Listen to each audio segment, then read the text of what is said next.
நீதிமொழிகள் 13:12 சொல்லுகிறது, நெடும் காலமாய் காத்திருப்பது இருதயத்தை இளைக்கப்படும். ஜெபித்து ஜெபித்து நாம் சோர்ந்து போகிறோம், காத்திருந்து சோர்ந்து போகிறோம். எனினும் வேதம் சொல்லுகிறது, நெடும் காலமாய் காத்திருப்பது இருதயத்தை இளைக்கப்படும். எனினும் விரும்பினது வரும்பொழுதோ ஜீவ விருட்சம் போல இருக்கும். பல நாட்கள் காத்திருந்திருக்கிறோம், பல வாரங்கள் காத்திருந்திருக்கிறோம், பல மாதங்கள் காத்திருந்திருக்கிறோம், பல வருடங்கள் ஆசீர்வாதத்திற்காய் காத்திருக்கிறோம். இன்று இரவு தேவன் நம்மை பரவசமடைய செய்வார். நாம் விரும்பின ஆசீர்வாதங்களை கொடுப்பார். காத்திருக்கும் நமக்கு புது பலனை கொடுப்பார். ஹல்லேலூயா. நாம் இன்று தைரியப்படுவோம். தேவன் நமக்கு ஒரு புது பலனை தரப்போகிறார், சோர்வை அகற்றி. இதற்கு ஒரு நல்ல வழியையும் தேவன் நமக்கு சொல்லி வைத்திருக்கிறார். சோர்ந்து போகும் பொழுதெல்லாம் ஒரு குறிப்பிட்ட மனிதர்களை நீங்கள் பாருங்கள் என்று சொல்லி இருக்கிறார். இதை குறித்து நாம் யாக்கோபு 5:10 என்ற வேத பகுதியில் வாசிக்கிறோம். வேதம் என்ன சொல்லுகிறது? நீங்கள் துன்பப்படுதலுக்கும் நீடிய பொறுமைக்கும் திருஷ்டாந்தமாக தீர்க்கதரிசிகளை வைத்துக் கொள்ளுங்கள். இப்படிப்பட்ட தீர்க்கதரிசிகளுள் உண்மையாகவே காத்திருந்து வெற்றி பெற்ற ஒரு மனிதனுடைய பெயர் எலியா.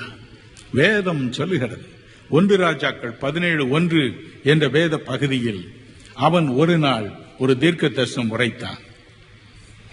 ராஜாவை பார்த்து சொன்னான், ராஜாவே, நீர் தேவனுடைய வழிகளில் அல்ல, பொல்லாத வழிகளில் நடக்கிறேன். தேசம் முழுவதும் பொல்லாத வழிகளுள் நடக்கும்படிக்கு நீர் அவர்களை நடத்தி போகிறேன். எனவே நான் திரும்ப சொன்னாலொழிய இந்த நாட்டில் மழை பெய்வதும் இல்லை, பனி பெய்வதும் இல்லை என்று சொன்னான். அரசனுக்கு எவ்வளவு கோபம் வந்திருக்கும் பாருங்கள். எனவே தேவன் சொன்னார், எலியா, நான் சொன்னதை நீ சொல்லிவிட்டாய். இப்பொழுது அரசனுடைய கோபத்திற்கு நீ தப்பித்துக் கொள்ள வேண்டும். எனவே எலியா, சாரிபாத் என்ற ஒரு சின்ன கிராமம் இருக்கிறது, அங்கே ஒரு விதவைக்கு உன்னை குறித்து கட்டளையிட்டேன், நீ போய் என்று சொன்னான். அப்படியே அவன் போனான். ஒரு விதவையின் வீட்டில் என்ன இருக்கும்? அப்படிப்பட்ட ஒரு வீட்டில் இருந்து கொண்டு அவன் காத்திருந்தான். காத்திருந்த நாட்களில் அவன் கற்றுக்கொண்ட ஒரு பாடம், அற்புதங்களுக்காக காத்திருப்பது எப்படி என்பதுதான். 1 ராஜாக்கள் 7:12 அந்த விதவை சொல்கிறாள், ஐயா, கொஞ்சம் மாவு இருக்கிறது, கொஞ்சம் எண்ணெய் இருக்கிறது. இந்த மாவை கொண்டு ஒரு அப்பத்தை சுட்டு நானும் என் மகனும் சாப்பிட்டு செத்து போக போகிறோம். உமக்கு என்ன செய்வேன் என்றார். தேவனுடைய ஆவியானவர் எலியாவின் மீது வந்தார். அவர் என்ன சொன்னார்? 1 ராஜாக்கள் 7:14 சொல்லுகிறது, இந்த பஞ்சம் தீரும் வரைக்கும் இந்த மாவு குறைவதில்லை, இந்த எண்ணெயும் குறைவதில்லை. அப்படியே இருந்தது. என்ன அற்புதம்! இந்த அற்புதத்தை கற்றுக்கொள்ளவே எலியாவை அங்கு அனுப்பினார். பல ஆண்டுகளுக்கு முன்பு சென்னையில் பேட்டா ஷூ கம்பெனி என்ற ஒரு கம்பெனியில் கனகராஜ் என்ற ஒரு தம்பி வேலை பார்த்து வந்தார். ஒரு நாள் தூத்துக்குடி அருகே இருந்த ஒரு சின்ன குக்கிராமத்தில் வசித்து வந்த அவருடைய தாயை கூட்டிக் கொண்டு வந்தார். நம்மால் சொன்னார்கள், ஐயா, நான் பசு மாடுகளை வளர்த்து அந்த பாலை கறந்து விற்றுதான் பிழைக்கிறேன். என்ன ஆச்சோ தெரியல, ஒவ்வொரு மாடா சாகுது. தயவு செய்து இந்த பாட்டில் எண்ணெய் கொண்டு வந்திருக்கிறேன், இதை ஜெபம் பண்ணி கொடுங்க, நான் போய் பூசுவேன், என் பசுக்கள் பிழைத்துக் கொள்ளும் என்றார். அப்படியே கண்ணீரோடு ஜெபம் செய்து கொடுத்தேன். கொண்டு போனார்கள். சாக போகும் தருவாயில் இருந்த பசுக்கள் மீது பூசினாள். அருள்நாதரை நோக்கி கூப்பிட்டார். தேவன் மனம் இறங்கினார். அவைகள் பிழைத்துக் கொண்டன. ஆனால் அந்த தாயினுடைய உள்ளத்தை பாருங்கள். அந்த சுற்று வட்டாரத்தில் யார் யார் வீட்டில் பசுக்கள் இறந்து கொண்டு இருந்தனவோ அங்கெல்லாம் போனார்கள். இந்த எண்ணெய் பூசுங்கள் என்று சொன்னார். அருள்நாதர் இயேசுவின் நாமத்தில் பூசினார். என்ன ஆச்சரியம்! அத்தனை பசுக்களும் பிழைத்துக் கொண்டது. ஆனால் ஒரு நாள் இரவு படுக்க போகும்பொழுதுதான் பார்த்தார், அந்த பாட்டில் எண்ணெய் முழுவதும் காலியாகி போயிற்று. ஐயோ, எண்ணெய் காலியா போச்சே, நான் என்ன செய்வேன்? என் பசுவுக்கு திரும்ப ஏதாவது வந்தா நான் என்ன செய்வேன் என்று புலம்பிக் கொண்டே படுத்தார். அதிகாலையில் எழுந்தார்கள். அந்த பாட்டிலை பார்த்தார்கள். என்ன ஆச்சரியம்! அந்த பாட்டில் முழுவதும் பழையபடி நிரம்பி இருந்தது. ஹல்லேலூயா, ஹல்லேலூயா. இதெல்லாம் வெறும் கதையில் நடந்த ஒரு காரியம். கவலைப்படாதிருங்கள். அற்புதங்களை கற்றுக்கொள்வதற்காக உங்களையும் தேவன் காக்க வைப்பார். இரண்டாவது பாருங்கள், 1 ராஜாக்கள் 17:20 22 வரை உள்ள வசனங்களை வாசித்து பாருங்கள். அந்த விதவைக்கு இருந்த ஒரே மகன், திடீரென்று நோய் அவனை பிடித்தது, அந்தோ மரித்து போனான். அவருடைய உள்ளம் எப்படி துடித்திருக்கும் பாருங்கள். அந்த இறந்து போன குழந்தையை கொண்டு வந்து எலியாவின் படுக்கையில் போட்டு விட்டாள். எலியாவின் உள்ளம் எப்படி கலங்கி இருக்கும். வேதம் சொல்லுகிறது, அவன் தேவனை நோக்கி கூப்பிட்டான்.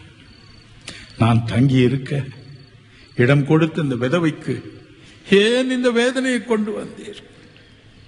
மனம் இறங்கும் என்று கதறினான். என்ன ஆச்சரியம்! அவனுடைய உயிர் திரும்ப வந்தது. எல்லாவற்றையும் தேவன் ஒரு காரணத்தோடு செய்வான். அதை அவன் கற்றுக்கொள்ள வேண்டும் என்று அவனுக்கு கற்றுக் கொடுத்தான்.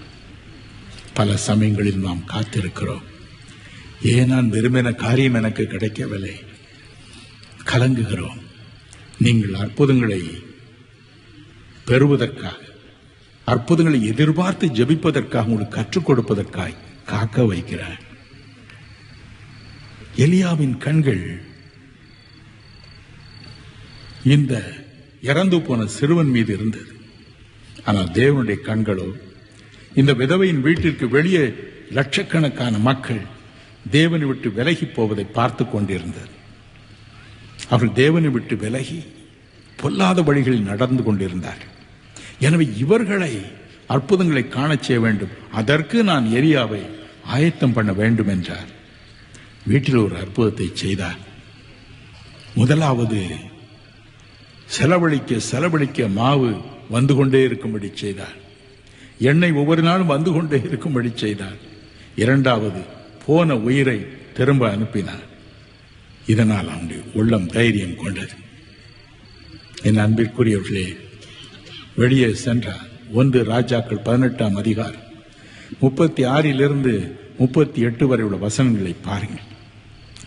திரளான அந்த மக்களை கூட்டினார். நீங்கள் தேவனை பின்பற்றுங்கள், இல்லைனால் உங்கள் வழிகளில் குந்தி குந்தி நடவுங்கள் என்று சொன்னார். கண்ணீரோடு தேவனை நோக்கி பிரார்த்தனை செய்தான். தேவனே ஒரு அற்புதத்தை செய்யும்.